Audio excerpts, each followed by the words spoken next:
Hello and welcome दोस्तों। तो बहुत बहुत स्वागत है आप सभी का मेरे इस यूट्यूब चैनल पे। तो जी जो बड़ी खबर की बात कर रहा था मैं पिछले वीडियो में, वो ये है कि इंडियन क्रिकेट में एक बड़ा खुलासा हुआ है, एक तरीके से एक्सपोज हुए हैं।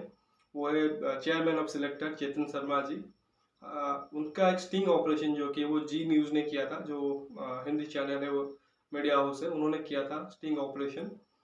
और उससे उन्होंने कुछ जो कॉन्फिडेंशियल न्यूज़ थी, जो कि प्राइवेट थी, प्राइवेट होनी चाहिए थी, उसको उन्होंने पब्लिक कर दिया है। तो बहुत से कुछ चीज़ें हैं जिसके बारे में हम अभी बताएंगे। अब अगर इन्होंने जो स्टिंग ऑपरेशन किया है, क्या वो सही है या गलत है, इसके बारे में अगर आप मेरी पर्सनल ओपिनियन देखिए कि स्टिंग ऑपरेशन क्या है। क्या आप किसी व्यक्ति के बहुत ज़्यादा क्लोज जाते हो, उससे उसका आप ट्रस्ट गेन करते हो, और फिर वो कुछ प्राइवेट चीज़ें हैं या कुछ कॉन्फिडेंशियल चीज़ें हैं अगर आपके साथ शेयर करता है, तो आप उसको क्या करते हो कि अपने कैमरे के थ्रू या जो खुफिया कैमरा है उसके थ्रू आप शूट करते हो, और फिर अपनी पब्लिसिटी के लिए आप उसको पब्लिक कर देते हो, दुनिया के सामने लाते हो। उससे होता क्या है कि वो जो बंदा है, वो भी जो चेयरमैन ऑफ सिलेक्टर हैं हमारे चेतन शर्मा जी, वो एक्सपोज एक तरीके से हुए हैं। उनकी एक तरीके से कुर्सी अभी जाने के लिए, मतलब एक तरीके से वो सैक होने वाले हैं। ऑलरेडी वो एक तरीके से बाहर हुए थे, फिर रीअपॉइंट हुए।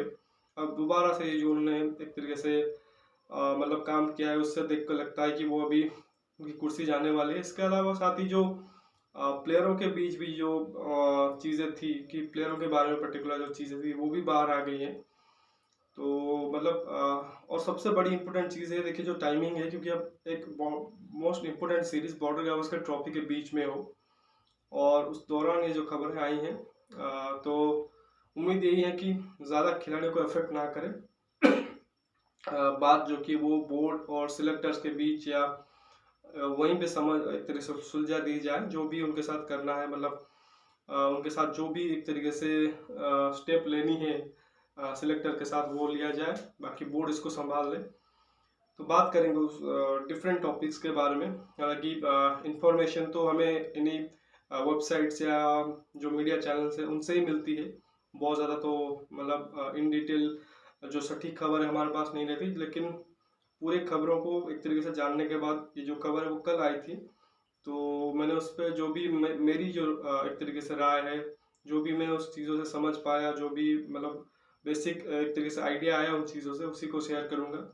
और ये 100% सर्टन नहीं है कि वो सही हो, क्योंकि ये सिर्फ वो जो वेबसाइट से या जो जी न्यूज़ वालों ने दिखाया है उसी के ऊपर है। तो उसके बारे में चर्चा करेंगे। तो कुछ पॉइंट जैसे कि उन्होंने एक चीज़ ये बताई है कि प्लेयर जो कि थे वो 100% फिट नहीं होते थे।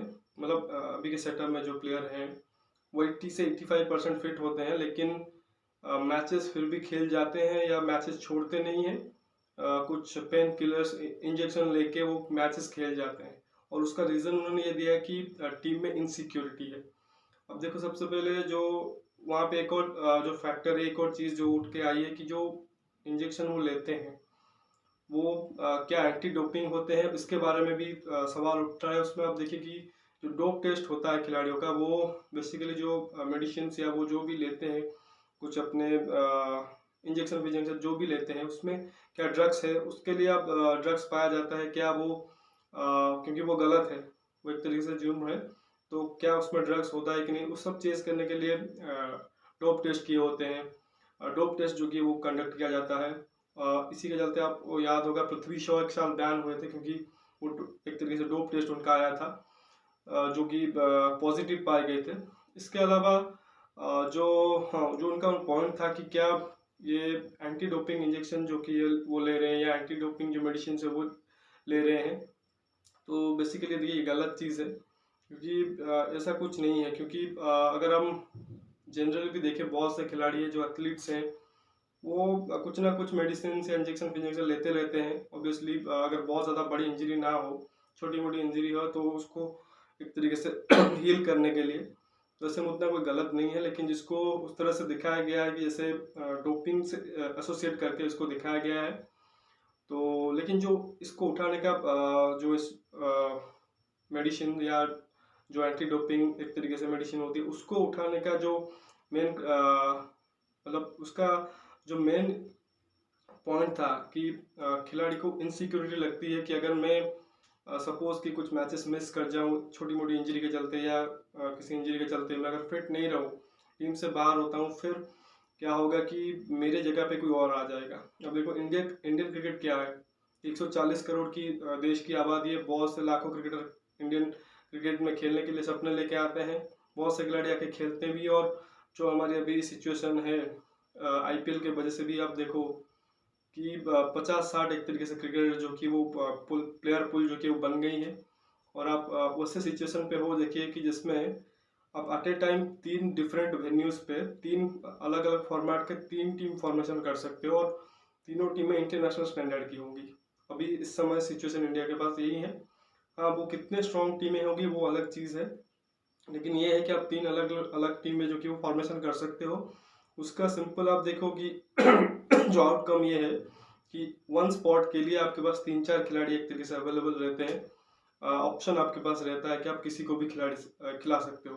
तो ऐसे में आप देखो कि एक खिलाड़ी इंजर्ड होता है या किसी पर्सनल रीजन की वजह से बाहर होता है, तो एक दो और खिलाड़ी होते हैं जो फिल इन कर दें उस पोजीशन को। तो ऐसे में खिलाड़ियों को लगता है कि जो उन्होंने पॉइंट रेस किया है कि खिलाड़ियों को लगता है कि शायद अगर मैं एक मैच मिस कर देता हूँ या 2 मैच मिस कर देता हूँ तो मेरे जगह पे कोई दूसरा आ जाएगा।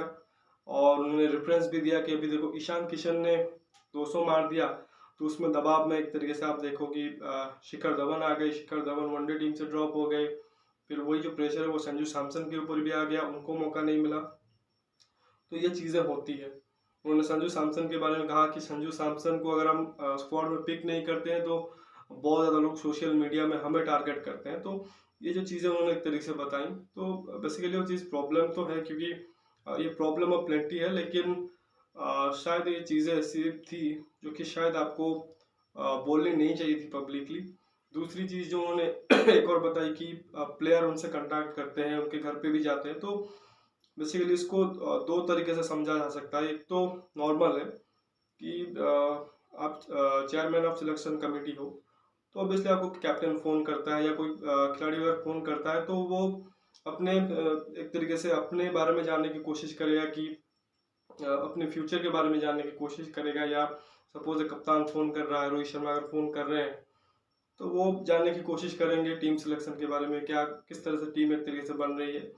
लेकिन दूसरा ये चीज़ भी, ये भी उसका पहलू है जो कि अगर आप नहीं समझ पाओगे, जो कि दिखाने की कोशिश की जा रही है कि प्लेयर जो कि वो सिलेक्शन कमेटी के जो चेयरमैन है उनसे लगातार कांटेक्ट करते हैं, उनके घर में जाते हैं ताकि अपने आप को सेव कर ले, अपने पोजीशन के लिए सेव कर ले। कुछ उन्होंने नाम भी बताए बट मैं यहाँ पे नाम आपको नहीं बताऊंगा।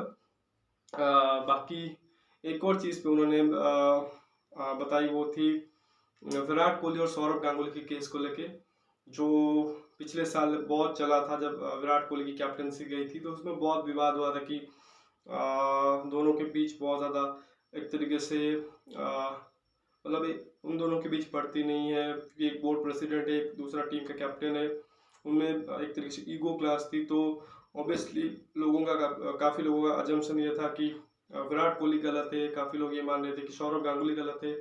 तो उसके बारे में उन्होंने बताया ऑब्वियसली थोड़े बहुत जो चीज़ें हैं उन्होंने जो इनसाइड स्टोरी है उसके बारे में बताया कि कैसे जब लास्ट ईयर विराट कोहली को ओडीआई कैप्टन से एक तरीके से सैक किया जाता है, तो ऑब्वियसली उन्होंने उसमें ये प्रेसिडेंट की भी सोच थी, उसके बारे में भी एक तरीके से वो राय रखते हैं। दूसरी तरफ वो ये भी कहते हैं कि विराट कोहली को जो शायद उस वक्त उस सब आके जो प्रेस कॉन्फ्रेंस में आके वो बयान दे रहे थे तो वो भी उनको नहीं देने चाहिए थे। तो उस वक्त काफ़ी कुछ चीज़ें घटी थी। बोर्ड के जो तरफ से कुछ मैसेज आया था कि बयान आया था, सिलेक्टर ने कुछ बयान दिए थे, विराट कोहली के खुद के कुछ बयान थे जो कि उनसे मिलते नहीं थे। तो ओबियसली वो उस वक्त विराट वर्सेस एक तरीके से बोर्ड बन गया था। लेकिन उसमें ये देखिए कि हमें एज अ फैन उतना क्लैरिटी नहीं था एक्चुअली कौन सही बोल रहा है, क्या बोर्ड सही बोल रहा है या कप्तान सही बोल रहा है। तो अभी भी शायद वो क्लैरिटी नहीं है। लेकिन जो उन्होंने उसमें बताया है शायद यही उन्होंने बताया कि दोनों के बीच एक तरीके से ईगो था, मतलब ईगो का क्लास था जिसके चलते ये सब चीज़ें घटी। और एज अ फैन जो मेरा पॉइंट ये है कि शायद उस वक्त वो चीज़ें अवॉइड किया जा सकता था क्योंकि उस वक्त नुकसान आपके टीम को ही हुआ। आप 3-0 वहाँ पे वनडे सीरीज हार के आए, हम 2-1 से टेस्ट श्रृंखला हार के आए। इसके बावजूद कि हम 1-0 लीड कर रहे थे, तो उस समय एक तरीके से आपने जो अपना एक प्लेयर था, मेन खिलाड़ी, उसको एक तरीके से डिस्ट्रैक्ट किया, वो कि सही नहीं था। और प्लस बोर्ड में तो ऑलरेडी बहुत ज़्यादा चीज़ें चलती रहती हैं।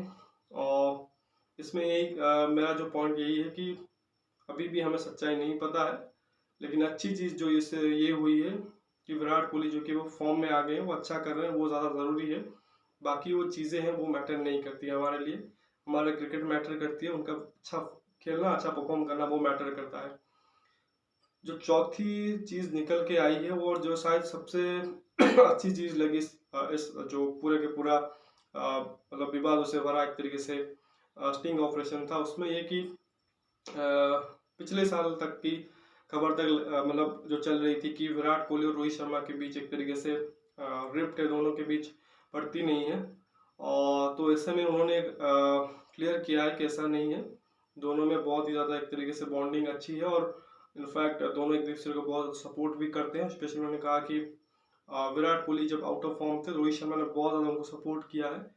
तो ऑब्वियसली ये खबर तो हमेशा से मतलब हमें लगता था कि जो खबर आ रही है वो गलत हो, कि उन दोनों में के बीच कुछ ना हो, क्योंकि दोनों ही एक तरीके से इम्पोर्टेंट क्रिकेटर है इंडिया के लिए। ऐसे में अगर दोनों के बीच सब कुछ सही नहीं रहेगा, तो फिर इंडियन क्रिकेट के लिए भी अच्छा नहीं होगा। हालांकि उस वक्त भी जो जैसा खबर सब निकल के आ रही थी, तो और अभी उसका एक मेंशन भी किया है रिसेंटली, एक जो टीम के साथ भी कुछ मतलब पुराने रहे हैं, जो एक तरीके से मैनेजमेंट में रहे हैं, तो कोच ने भी रवि शास्त्री ने भी एक बयान दिया था कि उन्होंने पर्सनली जाके ये चीज़ ख़त्म करने को दोनों खिलाड़ियों को कहा था। तो इसका मतलब थोड़ा थोड़ा कुछ था, लेकिन वो शायद जो एक तरीके से मतभेद हो सकता है कि किसी पॉइंट के ऊपर आप एग्री ना हो, या दूसरा बंदा उस पर एग्री करता हो, आप उस पर एग्री नहीं करते हो, तो ऐसा कुछ चल रहा था। लेकिन ऐसा नहीं था कि दोनों के बीच बहुत ज़्यादा कुछ झगड़े चल रहे थे। तो वो फाइनली वो भी चीज़ उन्होंने बताई है, तो जो कि शायद इन सब में अच्छी चीज़ है। लेकिन ओवरऑल अगर आप पूरी की पूरी जो जी न्यूज़ वालों ने जो कवरेज की है, जो ऑपरेशन उन्होंने चलाई है, उसको अगर आप देखोगे, उसमें यही कहोगे कि शायद जी वालों ने एक तरीके से शायद सही नहीं था उन्होंने जिस तरह से उनको एक्सपोज किया है। तो लेकिन उनका भी काम देखिए, एक न्यूज़ एजेंसी चलाते हैं, तो ऑब्वियसली उनको चाहिए पब्लिसिटी, तो उन्होंने उनको खबर देना था। और ये जो खबर है बहुत ज़्यादा लोग उसको देखेंगे, उसके ऊपर चर्चा करेंगे, तो कहीं ना कहीं उस वजह से उन्होंने खबर एक तरीके से प्रसारित किया है। और ऑब्वियसली उनको शायद इंडियन क्रिकेट या चेतन शर्मा से बहुत ज़्यादा कुछ लगाव नहीं होगा, उन्होंने अपना काम किया है। बाकी जो चेतन शर्मा भी, कि आप चाहे मतलब भरोसा आपको तोड़ा एक तरीके से, आपने जो एक तरीके से इंफॉर्मेशन शेयर की है पब्लिकली, शायद आपको प्राइवेट रखना था, आपने जानबूझ के या मतलब गलती से उसको शेयर कर दिया है। लेकिन आपको अभी उसका जो एक तरीके से भुगतान है वो करना पड़ेगा, और हो सकता है आपकी कुर्सी भी जा सकती है। लेकिन होपफुली जितने भी कुछ इंफॉर्मेशन या न्यूज़ आई हैं, वो यहीं तक एक तरीके से सीमित रहे, इंडियन क्रिकेट को ज़्यादा अफेक्ट ना करे, और वही उसी में ही सबकी भलाई है। तो होपफुली देखते हैं इसके बाद क्या जो स्टेप्स है वो लिए जाते हैं। तो अभी इस वीडियो में बस इतना ही। वीडियो अगर आपको पसंद आए तो वीडियो को लाइक कर दीजिए, साथ ही चैनल को सब्सक्राइब और शेयर भी कीजिए। मिलते हैं अगले वीडियो में, तब तक के लिए धन्यवाद। जय हिंद।